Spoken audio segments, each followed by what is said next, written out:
Йоу, новая хроника. Слушайте, осень подходит. Сегодня личные деньги, да, у нас там деловая хроника Геннадий Лисов. Тогда я вам самое главное скажу.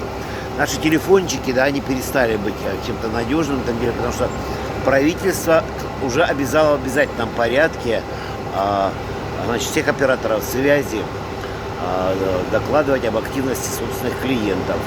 Значит, давать соответствующие и делать на мессенджерах каких-то определенные пометочки, такие блоки, да, ну, если у вас там группа ВКонтакте и так далее, через телефон, которая становится под контроль. То есть, ну, вот все, куда вы заходите, все, чего, значит, вы клацкаете, все подается под контртеррористической активностью, борьбе с ней и так далее. Ну, все, что сейчас за это запихивается. Ну, а, соответственно, нужно быть осторожнее со всеми месседжами. Ну, конечно, миллионы уводятся у стариков. Откуда только эти, какое, 44 миллиарда у стариков? Ребят, ну что-то тут, блядь, вы накручиваете. В этом деле личные деньги, будьте аккуратнее с телефонами, с карточками и прочей хуйней. Тем более, завтра черная луна, 22 числа. Поаккуратнее. Геннадий Лисов, индекс дня.